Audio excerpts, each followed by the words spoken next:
For more on possible ripple effects of the impending U.S. retaliation, we're joined by Avi Melamed, a former Israeli intelligence official and senior official on Arab affairs. Avi, thank you for your time today. When we consider the U.S.'s strategy here, why would it choose to adopt a tiered strike over a period of time, which they signaled might be done? Thank you for having me. The key is basically restoring deterrence, the United States deterrence. Now, the whole idea beyond that is to basically create an escalating retaliation if the Iranian will not get the message. There is no need necessary to start with a big, massive strike and so on. There is a tactic that basically you apply a gradual process, and you want to see what the Iranian reaction is going to be. If the Iranian are going to not get the message and they will continue to attack the United States through their proxies, you escalate your retaliation. So, Avi, what's the Iranian thought process here when they decide their strategy, considering there's some opposition internally to the regime, as well as that protest that broke out in Kurdistan after the executions there, based on those people allegedly working with the Mossad?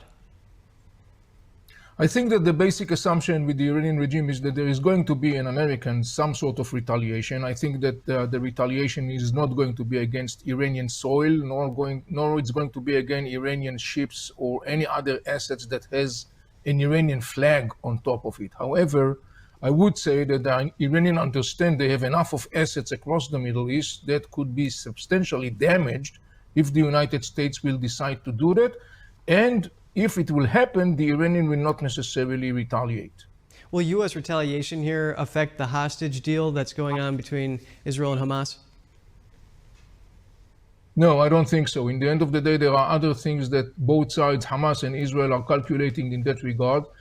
Some factors in the region may try to play with that, by the way, including the Qataris, but I don't think the bottom line that this is something that really impacts the story of the deal between Israel and Hamas. Right. So what is Israel thinking now when it's looking on what the U.S. and Iran are doing here in this clash? Look, Israel hopes that once and for all, the world and particularly the American administration will internalize how dangerous the Iranian regime is. We see that every way, in every single moment. Iranian proxies are attacking the United States, killing soldiers. Iranian proxies, the Houthis in Yemen, are taking hostage the world economy.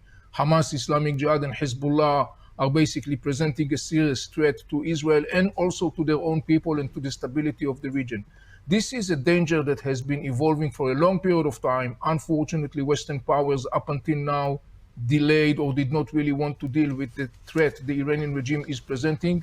Every day that goes by manifests very clearly that not doing that, by not confronting the regime, that was a big mistake.